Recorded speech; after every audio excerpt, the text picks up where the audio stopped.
Hello everyone, welcome back to Believer Science Academy. This is Target 2025 Prelims through previous year questions session.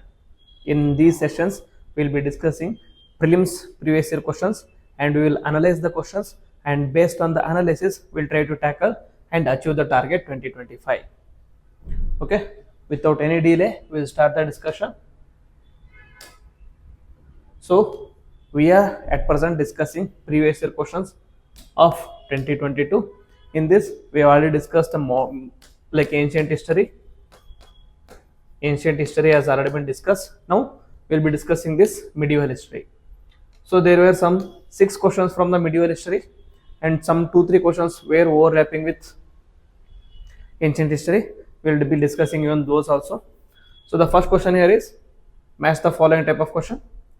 First one is consider the following pairs: King and Dynasty, Nanuka, Chandela, Jayashakti, Paramara, Nagabhatta to Gurjara Pratihara, Boja, Rashtakota. Here you can use common sense here. Okay, we know Rashtakota is a famous kingdom, and Rashtakota major kings are Krishna, Danti Durga, and Amoghavarsha, etc. etc. Okay, so this will be wrong only. Okay, and then talk about Paramara. Okay, Paramara mainly it is like so Paramara dynasty, it was started by Bhoja. So Paramara Bhoja was the correct answer. So maybe second statement is also wrong. So here there is mismatch here. Okay, rest of the other statements. Nanuka does belong to Chandela dynasty. Nagabhatta too, he belongs to Gurjara Pratiharas. Gurjara Pratiharas, it was started by Nagabhatta 1 and important king was Nagabhatta 2. Okay, so here you could have made a guess here, that is they have missed Bhoja to Paramara and Jayashakti to Rashtakota. So they have reversed the pair there. So here the correct answer here is B, 2 only. We'll see the explanation. Nanuka was the founder of Chandela dynasty who ruled the Jaija Bhakti region, which is in present day Madhya Pradesh. So statement 1 or pair 1 is correctly matched. And then Jayashakti was a 9th century ruler from Chandela dynasty itself in the central India. So pair 2 is not correctly matched. Then Nagabhatta was an emperor from Gurjara Pratihara dynasty after ascending throne from his father Vatsaraja. So actually here the explanation is wrong. The Nagabhatta 1 is different, Nagabhatta 2 is different. Nagabhatta 2 and Nagabhatta 1 both belong to Gurjara Pratihara family only. So the statement pair is correct. Then Bhoja. Bhoja is popularly known as Raja Bhoja Paramar. So it is there in the name itself. So it belongs to Paramara Bhoja. So making the from the Paramara dynasty. So pair 4 is also not correct. So here you could have used your common sense and easily answer this question. Then we discussed this one already, but still we will be discussing here because the question is mainly related to medieval history, that to Mughal period. Question is Yoga Vasishta was translated into Persian by Nizamuddin Panipati during the reign of. Okay, so here you could use common sense again. The common sense in the sense in the Mughal period, only benevolent ruler in the sense who was tolerant towards Hindus was mainly Akbar. So during his Akbar time, there was a separate department which was dealing with translations. Okay, they translated Leelavati, they translated Ramayana, they translated Mahabharata, etc. etc. So this translation happened during the period of Akbar. So if there is any translation of any books of any kind, you can take a guess that it happened during the period of Akbar. Okay, Yoga Vasishta, also known as Maharamayana, is a historically popular and influential syncretic philosophical text of Hinduism.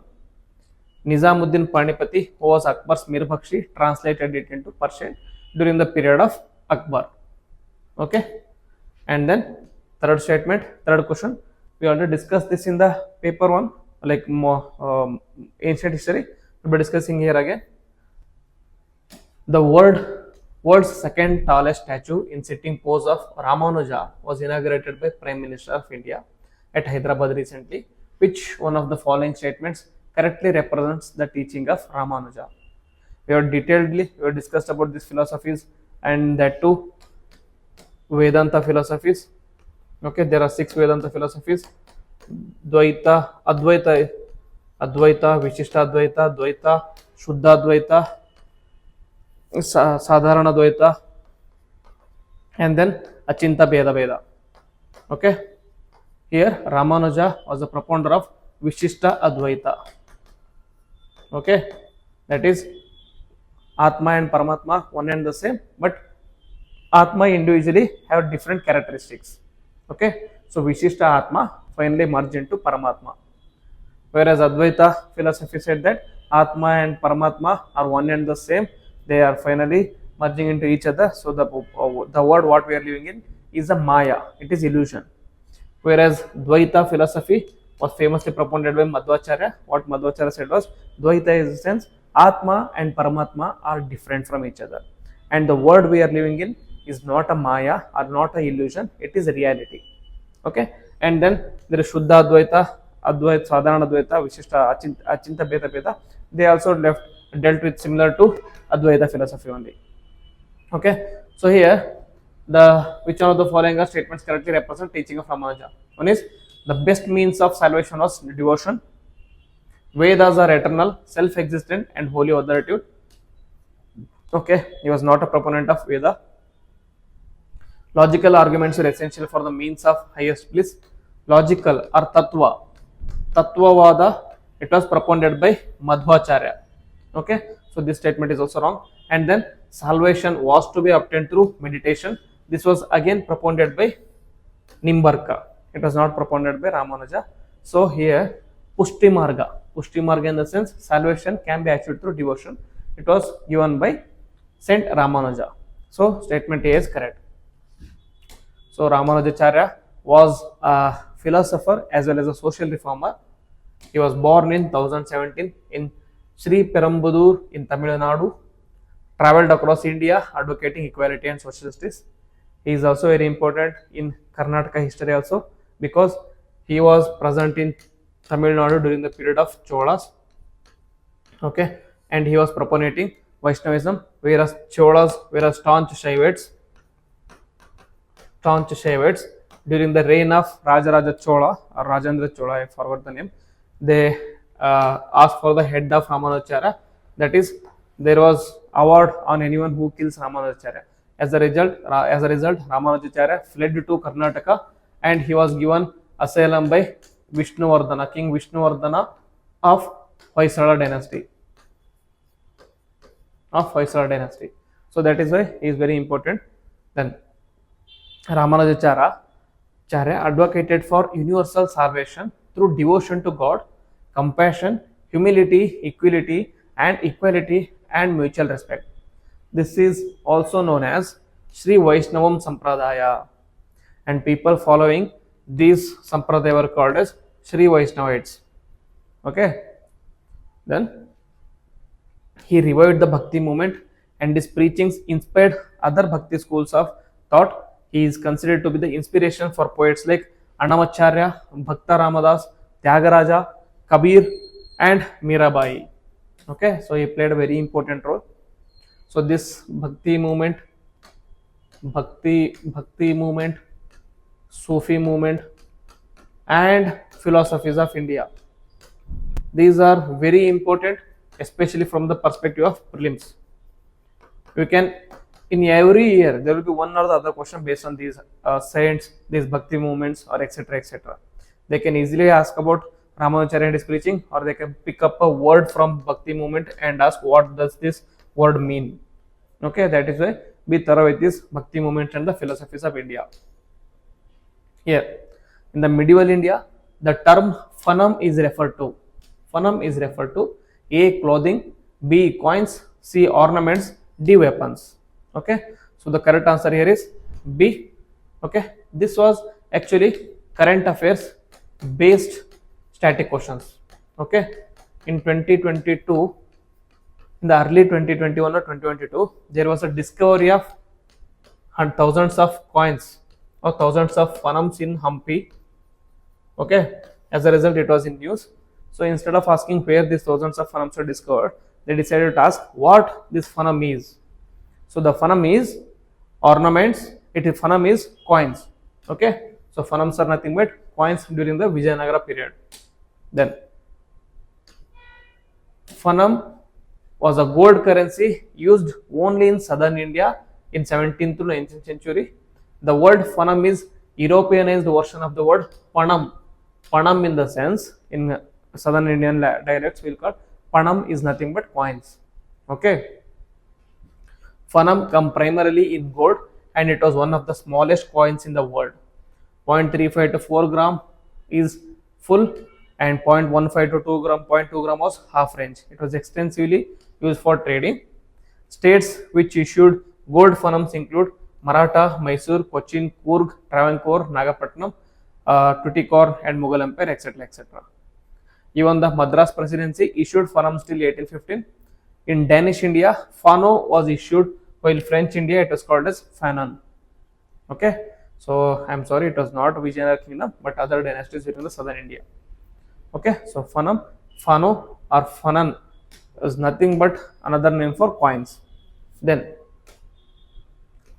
with reference to Indian history, consider the following states. This is related to Delhi Sultanate. That is, first statement is the first Mongol invasion of India happened during the reign of Jalaluddin Khilji. Okay, so this is wrong because first reign of Mongol invasion happened in the period of Iltutmish or Altamish. Then, during the reign of Alauddin Khilji or Khalji, one Mongol assault marched up to Delhi, besieged that city. This statement is correct. And then, third, Muhammad bin Tughlaq temporarily lost tons of northwestern kingdoms, west of his kingdom to Mongols. This statement is again wrong because Muhammad bin Tughlaq was able to defeat the Mongols in some sort of aspects. So the correct answer here is B. Okay, so the explanation here is Jalaluddin Khilji ruled from 1290 to 1296. The first Mongol invasion happened when the Mongols were during the pursuing Jalaluddin Mangbarani of Kharazwani, who had fled or ran to India during 2021. So during this period, Iltutmish was the ruler of Delhi Sultanate. So the statement 1 is wrong. Then, during the reign of Alauddin Khilji, Mongols invaded India and put siege around Delhi in 1303, okay, which was later averted by Alauddin Khilji, as we can see that in the movie Bajirao Mastana movie.